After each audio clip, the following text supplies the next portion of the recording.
This is the disclaimer for Wildlife Control Consultant and Pest Geek Podcast for the Living the Wildlife podcast. Always follow national, state, provincial, and local laws when using pesticides and or other control methods to manage pests. Wildlife Control Consultant, LLC, Pest Geek Podcast, Living the Wildlife Podcast, Stephen M. Van Tassel, or their or his affiliates are not responsible for followers' use of the information provided here. Hi everyone, Stephen Van Tassel here, Wildlife Control Consultant, bringing you another episode of Living the Wildlife podcast as part of the Pest Geek podcast family. Really glad to have you on board. Want to give you an opportunity here to subscribe to our channel. We also want you to be sure to get every episode, and we've been really gratified by the amount of downloads that you all have been using and the occasional feedback we get. I would love to get a lot more, but we're certainly gratified by the downloads. How do you get a hold of me? Wildlife Control Consultant at gmail.com. Wildlife Control Consultant at gmail.com. If you can't find that, look me up online at wildlifecontrolconsultant.com. Again, there's no S on the end of that consultant. So, what are we going to talk about today? I'd wanted to talk about the animal rights movement and the legislation that they continuously bring against elements of our industry. And so I wanted to talk about what I think is really a gap within our industry, and that is its emphasis on trying to enact positive regulatory or legislative change. And I know this is a difficult topic for many of you because, a lot of wildlife control operators really don't like politics. And it is an ugly business. It is a dirty business. It requires patience. It's not something where you can just snap your fingers and get something done. It is difficult, and it takes a long-term perspective. And, you guys are busy and you're trying to make money and you're like, why can't people just leave me alone? And frankly, the reason is because there are people who get up every day dedicated to not leave you alone. And you're just going to have to deal with that. I mean, I hate to break it to you, but that's just the reality of it. So let's get started on why this isn't such an important issue. Well, a couple of things. New Mexico bill, look at my notes here, SB 32 is attempting to ban trapping on public land. And you may say, well, I'm a wildlife control operator, why should I care? Folks, this is what the animal rights protest industry relies on. They want to keep carving out this issue, that issue, to just keep slicing away at the salami until there's nothing left. And that's how they work it, because this is what they did to us in Massachusetts with the Ban Cruel Traps campaign, which was the Wildlife Protection Act. They attacked all the traps except the ones that the pest control industry used. They knew full well they didn't have the ability to take on the pest control industry. So voila! Mouse traps and rat traps magically became exempt from this particular legislation. What a shock, right? Because they knew that the power of the pest control industry would have slapped down this ballot initiative. It wasn't legislation, it was a ballot initiative. Never underestimate the power of stupid people voting. I'm going to lay it out to you for you. You've got to get into the fight here. So here we have some legislation about public lands. You can say, I don't care about public lands. Well, you should care about public lands, because what this basically is a law that allows people to let their pets roam free on public land because they don't want to worry about your trap. It's really that simple. For some reason, we have raised a generation who thinks that public land is just a place where they don't have to leash their pet. And therefore, they can let their pet roam free and kill all the wildlife and haze the wildlife and flush wildlife. And oh, isn't that cute? Because I'm out here thinking that public lands are just a place for me to exercise. And it really boils down to that. Unfortunately, the people in the fur industry and in the wildlife control operator industry don't make it quite that simple, because it's how you frame the debate that matters. And I'm telling you that a lot of this stuff by the animal protectionists, they are exploiting people that just think that their dogs are a part of their family. In many families, unfortunately, their dog is as valuable as their children, and they're called fur children. which is truly scary. There's a cultural change occurring in our country where dogs used to be a working animal. Now it's a family member. It's not even a pet anymore. It's now a family member. And so people think that their dog has the right to roam free on public land, and therefore they don't want to have to deal with traps. It's not about animal welfare. That's basically what gets the news. It's fundamentally about people don't want their dogs getting trapped. That's my opinion, of course. So you can choose to disagree with it or not. The problem is as they keep slicing away issues. So if you have someone on public land who abuts public land and they're having some wildlife issues, and you would be easier for you to trap on that public land rather than on their property, you're out of luck. So don't just think it's easy to say, well, it's just the fur trappers, I shouldn't care. You should care, because once they're done with those folks, you may be next, if not the bow hunters next. So this is what they're relying on, because the key is to bring a lot of force to a minority population, and we are a minority population as wildlife control operators, and fur trappers are even a greater minority population than that. I thought statistic that said there were probably 10,000 fur trappers in the country, and I believe there's only 2,000 or 3,000 that are members of national associations, the NTA. I don't know what's in membership is for the fur takers. So, but that's not what I'm talking about today. I'm just saying, as you as a wildlife control operator need to understand the nature of this fight. You have got to understand this is important. Another piece of this was a petition done by the HSUS, that's the Humane Society of the United States out of Washington, D.C. They have petitioned the wildlife commissioners in the state of Colorado to ban the use of cage traps for, I would assume, fur trapping. Don't think it impacted wildlife control. But remember, wildlife control during the season is fur trapping for many people, right? Because they want to harvest the fur, and they'll be able to charge a fee as well. And some people actually push off wildlife damage control simply to allow them to harvest the fur. So while I understand that wildlife control is different than fur trapping, we are half brothers, half sisters, however you want to define that. I think we're close. I think we're closer than cousins. And we need to be careful that we're not throwing our half-brothers under the bus. And the fact of the matter is, too many wildlife control operators don't get aroused until they have a problem. And I'm trying to switch that. If you're familiar with in football, what's called the umbrella defense, where you are always just playing defense because you don't want to give up the big gain, you know that many times those football teams lose. And that's basically what we've been doing as an industry, is that we just hope people will leave us alone, and we complain that our state agency doesn't take us seriously, but we're not putting the effort in to get change enacted.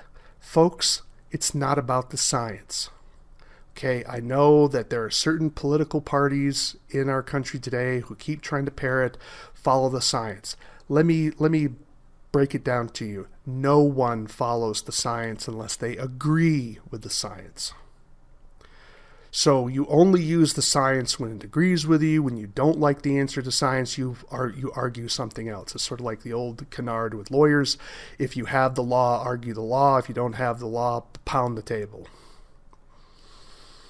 That's basically what people do. It's not about the facts. This has never been about the facts. Now, I'm not saying you shouldn't argue facts. I'm just simply saying that our message is not getting out because we're not pushing it. We just think that the state agencies are somehow going to do this for us. They won't. Because in my opinion, they really don't care. They're interested in deer hunters and trying to keep deer hunting going because that's what's funding their agency. In my opinion, they don't like us.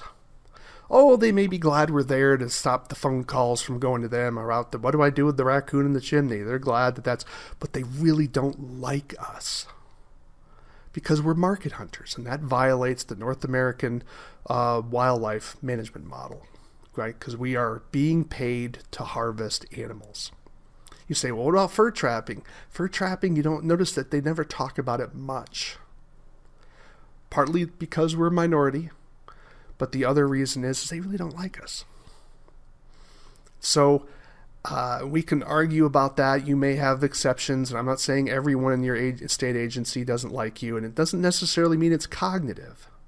But I remember when I was sitting with Tim Julian one time, and we were talking with a state agent, actually middle management in a very large state in our country that had a lot of sportsmen in it. And we were talking about trappers, and the first thing out of his mouth was, well, trappers don't do themselves any favors. And Tim Julian very calmly took that man apart. He got up and walked away. So what happened is that here's a guy in middle management who was expressing his disdain for trappers. Now, maybe he's had a lot of bad experiences with trappers. I get it. But the reality is that can tell you right now that I would suggest that some of the same attitude is towards us as wildlife control officers. We need to change that. I think it's changing. I don't want to be a negative Nelly here all day long.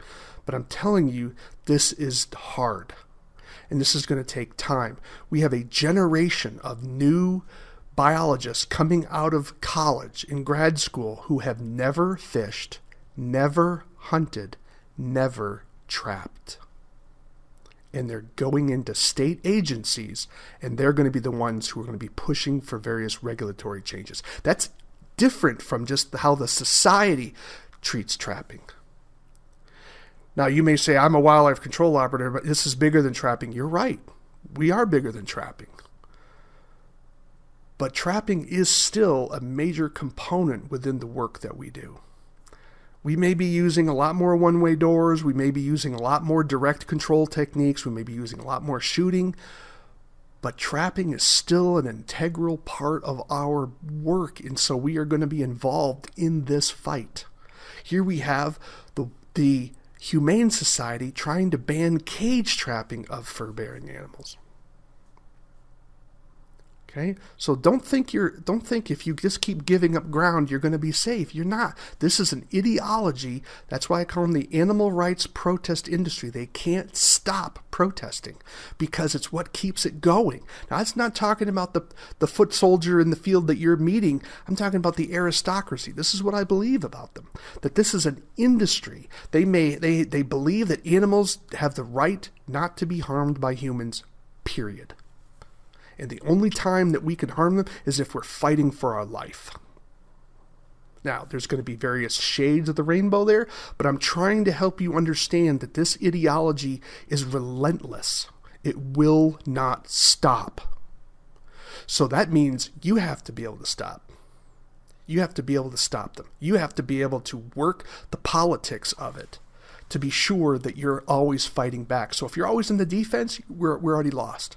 And I'm here to make this as a call to wildlife control operators that you have got to consider this issue of how your agenda put them in the defensive and start moving forward with positive legislation. So let me give you some strategies by which to do that. So the first strategy is you have to take this as a serious issue for your livelihood. You must consider that part of your job as a wildlife control operator is to market yourself and do some political activity. If you're just all about the money, you are very short-sighted. You are not thinking long-term. Now, maybe you'll retire before the bad stuff happens. Maybe that's the case. That's pretty selfish. What about your children? What about selling your business? Who are you going to sell your business to? What kind of work are you going to do? And for those of you who are in your 20s, what kind of industry are you going to have in 30 years? Are you going to be able to continue to trap? You may say, well, we'll always have the ability to control wildlife. Oh, I'm not saying that. I agree with you. I think that even the animal rights protest industry recognizes there will always be a need for wildlife control. The question is will it be private or will it be government? And what sorts of tools will be allowed? Look what happened in California and their loss of second-generation anticoagulants. Don't think it can happen to us? We're already losing equipment. California eliminated a lot of their fur trapping trade. Why? Because they argued it was costing them more money to regulate the industry, the fur trapping licenses, than what they got in fees. Can you imagine a state as irresponsibly financially as California? All of a sudden, when it comes to fur trapping, they cared about the finances. That's amazing. Never underestimate the hypocrisy of the public. So you may say a lot of times we use excuses trying to convince ourselves why we don't need to get into the fight. We have the science on our side. I'm telling you it doesn't matter. We have the facts on our side. I can tell you it doesn't matter. People will hold in our society contradictory truths and think they're completely coherent. That's just the reality. So you have got to get into the fight. Second thing I'm going to suggest that you do is you need to join a national association. It's amazing to me how many people don't join a national association, and you need to do so. I'm a member of the National Wildlife Control Operators Association. As you notice, I haven't talked about them much in recent, probably in 6 months or more at this point, but I am a member. Do I think that the association is doing enough on the government lobbying side? The answer is no. I've been petitioning the association for probably since 2000 to do more work in this particular area, and I've clearly failed at this point. Here it is, 2021. Has the association done some things? Yes, it has. It has contributed monies to fight various ballot initiatives. It has written letters, and don't underestimate the importance of that. You may say, well, it's just a letter. No, it does matter, because remember, the animal rights protest industry, they just send a letter too oftentimes, but they'll also send people to the location. And they're relentless. They're always sending letters. My complaint is that we, in our industry, we only send a letter when we're complaining about something, we're trying to block something. We don't send letters that often to propose something. We have got to get off the defense, folks. We have got to stop that. We have got to be pushing for better regulation. We need to be in the face of state agencies. We need to be lobbying our representatives at the state and federal level, telling them we need better attention. We are a valuable industry. We do important work. We help people restore the balance in their lives. We help them get animals out of their house for safety issues. We protect them from disease. We protect property. This is valuable stuff. A lot of you have been during the COVID crisis, you have been considered to be essential workers. Now, we can debate about that whole government classification and that sort of thing, but the point is that at least the government recognized that pest control was important. And we need to stand up for that. We need to get these wildlife agencies to get off the stick. And you say, now, in fairness to the wildlife agencies, why are they reticent? Because they know as soon as they open the books, it's fair game for whatever the legislature is going to do. That's a fair point. But my response to that is it's because we have failed to properly educate and lobby our representatives, so that becomes a scarier issue. But we have got to do something. I would argue that we need to be doing lawsuits. Now, lawsuits are expensive, but I think that there are some places where we could have some targeted lawsuits and we'd likely win. But we don't know until we try. And I'll tell you, when you start win a good lawsuit, people are going to start paying attention when you have that letter come in. So why do you need to join the National Association? Because numbers matter. Even if you do nothing else, numbers matter. Because when the letter goes in, we can say our blankety blank 1,000 members is in support of this. That matters to people because politicians like numbers. And the other issue is that sometimes a national association is that you're paying someone else to do the work for you. It's what the NRA is. If you're a member of the NRA, if you're AARP, whatever the organization you're belonging to, that's part of the reason you belong to an association, is that the association takes some of that burden off of your time because you can hire people who specialize in that. Number 3, You need to join or create your state association.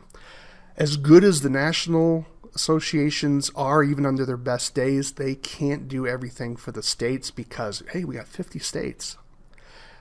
They're not big enough for that sort of thing. Even the MPMA, which dwarfs the wildlife control industry. Okay, the pest control will always dominate the wildlife control industry because of trophic levels, and I think I've done presentations on that before. But we have got to have state associations that are willing to be feet on the ground who can lobby state agencies. You have to have something local. Politics is local, folks. Can the national help? Absolutely. But there's a limit to what the national can do, in fairness. You have got to see this as an essential part of your business. And it's amazing to me how many states don't have state wildlife control organizations. And it's because one of the challenges we have in our industry is we have a lot of type A personalities. And frankly, when type A personalities get in the same room, they got to find out who's going to be boss. And the reason why, I had one person tell me something which was still fascinating to me. He says the reason he's self-employed is he doesn't like taking orders. Now, that may or may not be you, but when you're dealing with an association, you've got to work through a process. You've got to learn to dialogue. That's very hard for CEO personalities. They don't like listening to other people. They like ordering other people around. That's just the way it is.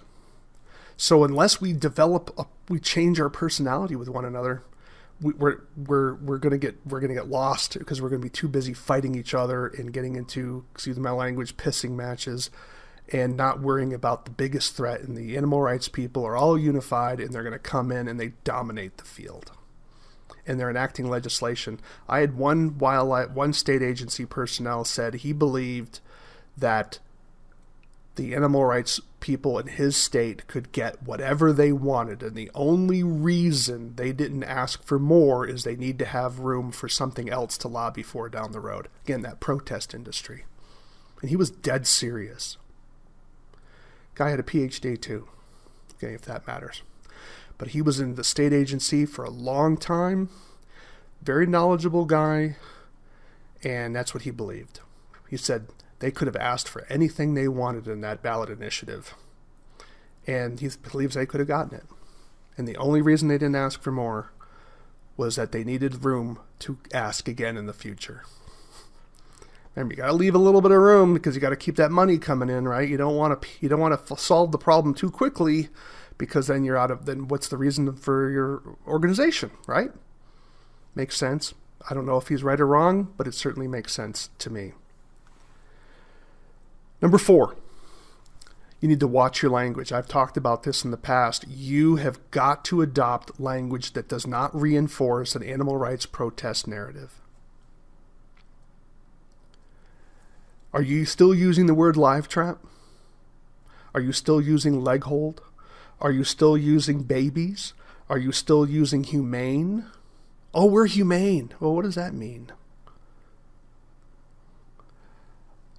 Are you using instead words like cage trap, young, foothold, responsible? We control animals responsibly rather than humanely. Do you? And there's a lot of other words as well. But are you reinforcing? Because when you tell a client you're using a live trap, that means if it doesn't look like that box, everything else is a kill trap. Don't be shocked when you lose that equipment. Are you teaching your clients about the role of lethal traps and how they save the client money? Do you tell them that?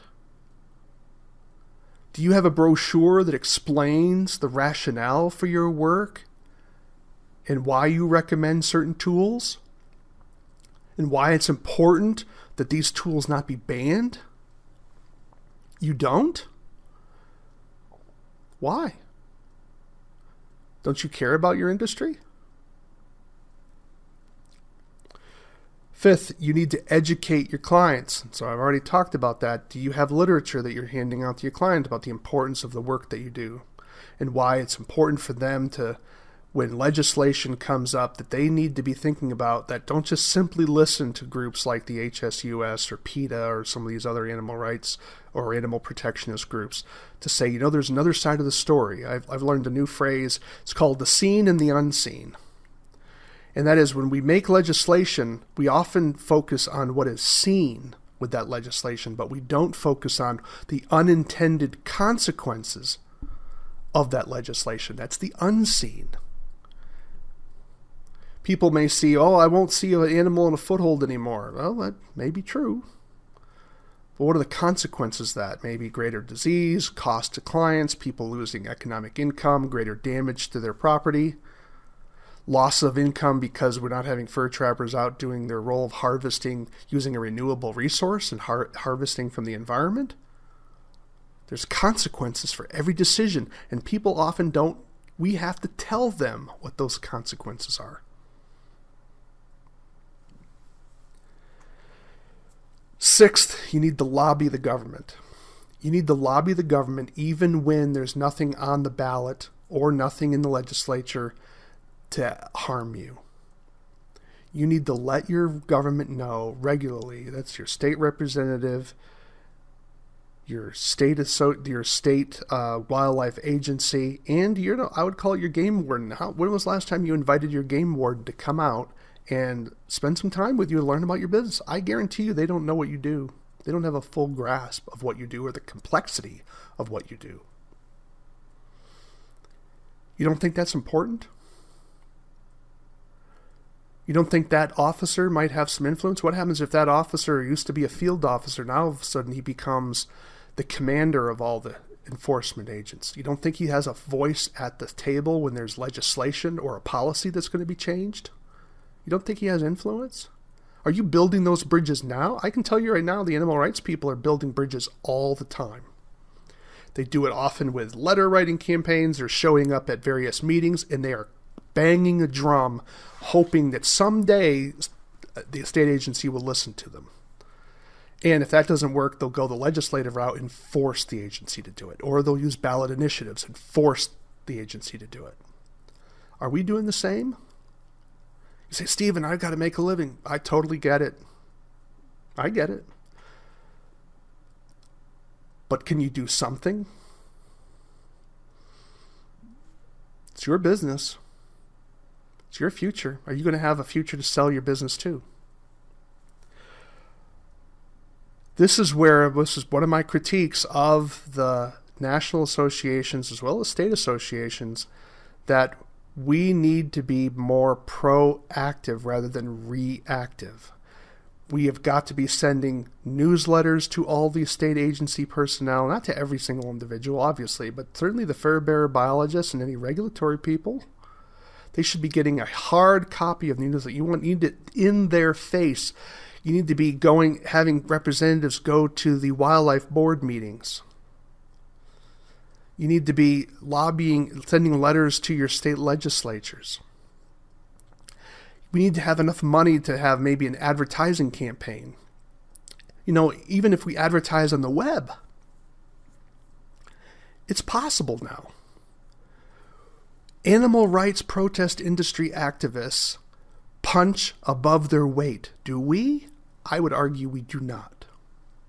I would argue we punch below our weight. Why? Because we just are not involved. Because our personality is like, just leave us alone. And as I said before, these people are in the business to not leave you alone. So let me go through that list one more time. Understand this is a fight you need to do as part of your business. I know that's not popular. You're busy enough. You're trying to make a living. I get it. But if you're not getting in the fight, will there be anything left to fight for? You say, well, we'll always have wildlife control. You're exactly right. I believe we always will. But by who? Government worker? Or will you be so restricted as a private worker that you're going to have the tools that you've relied upon removed? And by the way, when they remove tools, they never replace them. I used the analogy in the past where I said, we're going to painting your house is cruel. So we're going to eliminate these big, broad brushes, and we're going to make you paint with something the width of this pencil. We haven't banned painting. We're going to ban the big brushes because the big brushes are cruel. Can you imagine painting your house with something this width? We haven't banned it. You can still paint, but this is what you're restricted. Is that the kind of life you want to have? Now, I'm trying to give you an analogy of what's going to happen when they keep taking tools away from us. I am not married to footholds. I am not even married to cage traps. The point is I believe if we can find a better device that's more humane and similarly effective, I'm all for it. I'm okay with that. But that's not what happens.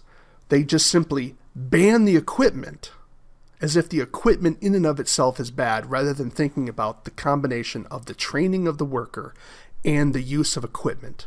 Every tool has its place. We have got to stop this. We have got to be fighting back and getting some positive regulation for our industry. As I said before, not today, but I've said this before in other podcasts, the government protects what it regulates. Just think of how many people alcohol kills every year. It's a staggering number. But we haven't banned alcohol. Why? Because the government protects it.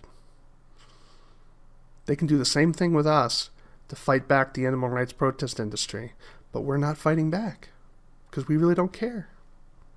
Or we've given up our hand saying, oh, we can't do anything. Not true. Consider the issue.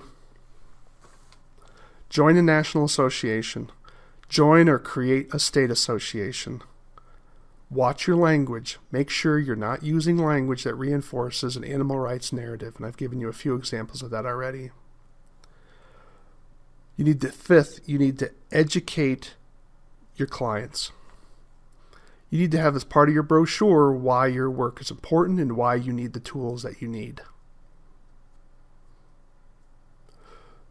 By the secrecy in our industry, we're creating problems, because what the animal rights people will do is, see, ta-da, we have an animal that broke its leg in a foothold. Well, there you go. Look at how evil they are because you didn't inoculate your client.